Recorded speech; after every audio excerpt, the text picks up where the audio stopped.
मीना, पता है हमारा गांव इतना खूबसूरत है कि दूर दूर से लोग देखने आते हैं।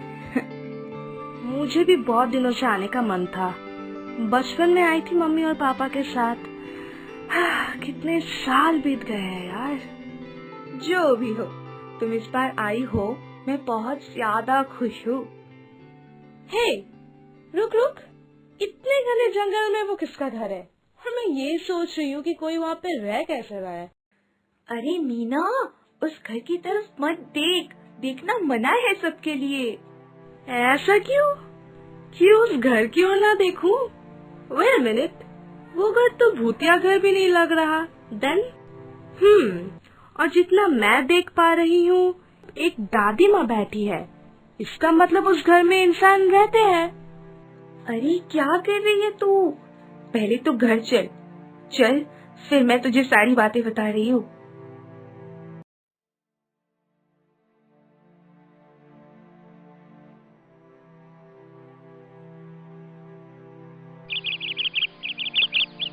लो, अब तो घर वापस आ गए ना हम दोनों। अब मुझे तू साफ साफ बता, क्या समस्या है उस घर को लेकर? तू मुझे वहाँ से खींचते खींचते लेकर आई है, लिटरली। हाँ, सच बात बोलूं तो मुझे कुछ ज्यादा पता नहीं है। बचपन में पापा कहते थे कि उस घर में जो महिला रहती है, उनका चेहरा देखने से अशुभ होता है, मनहूसियत छा जाती है, इसीलिए कोई उनकी तरफ एक पल के लिए भी नहीं देखता है। क्या ये सब क्या अनाप शनाप बक रही है तू? ये सिंपली बकवास है। वो दादी माँ अचानक अशुभ बन गई, ऐसा थोड़ी ना होता है। इतना मुझे नहीं मालूम है भाई, पर इतना मालूम है कि मेरे मम्मी पापा, यहाँ तक कि गांव का कोई भी अगर उस घर के बारे में सुन लेता है ना, तो बहुत ज्यादा गुस्सा करता है। ये कैसी बात हुई? अगर कोई कारण ना हो तो उस बात को मानना बेवकूफी है। मैं क्या बोलती हूँ, चल कल उस दादी माँ के वहाँ पे तू और मैं चलते हैं और बात करके असली सच जानकर आते हैं। क्या बोलती है? अच्छा आइडिया है ना? तू क्या बोल रही है? तू पागल हो गई है क्या? लोग बोलते हैं कि वहाँ देखने से अमंगल होता है, और वहाँ जाएंगे तो सर्वनाश हो जाएगा यार, समझ? ओके ठीक है, तुझे जाना नहीं पड़ेगा। मैं अकेली जाऊंगी और सच का पता लगा कर आऊंगी। तू घर पे बैठी रहे, हाँ, आराम कर। इसका मतलब तू वहाँ अकेली जाएगी, है ना? हाँ, जाऊंगी तो मैं जरूर, क्योंकि मुझे जानना है क्यों सब ऐसा खराब व्यवहार करते हैं उनके साथ।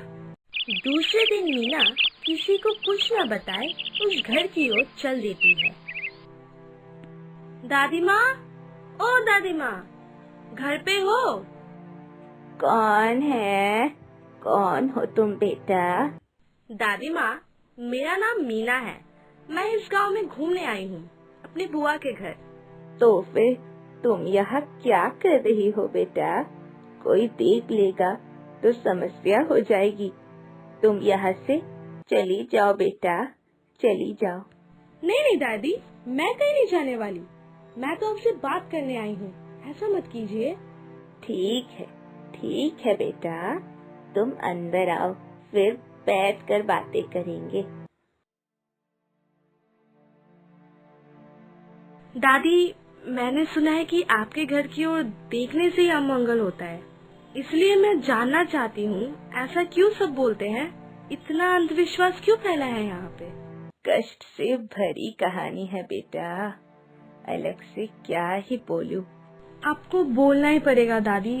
प्लीज दादी, प्लीज बोलिए। मुझे पता है आपको बहुत कष्ट हो रहा है, पर मेरा जानना भी जरूरी है, प्लीज।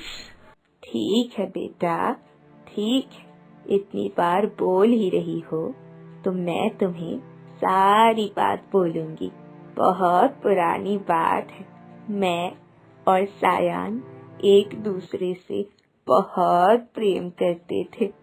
उस समय प्रेम विवाह करने का मतलब था पाप करना, परंतु हम दोनों एक दूसरे को इतना चाहते थे कि समाज के हर एक नियम कानूनों को छोड़ छाड़ के हम दोनों ने एक दूसरे से विवाह कर लिया।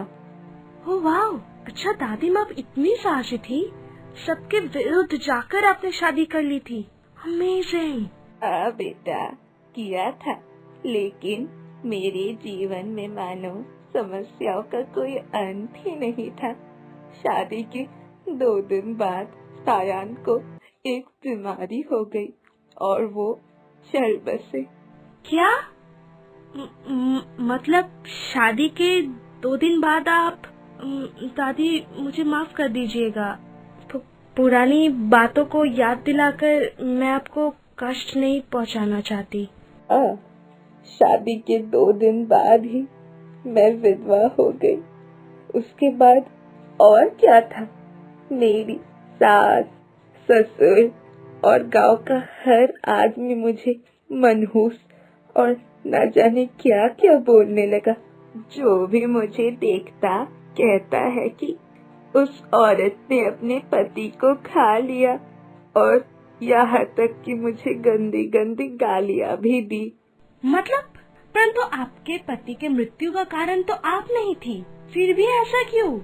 अरे बुद्धू लड़की, तू जैसे सोचती है वैसे कोई नहीं सोचता।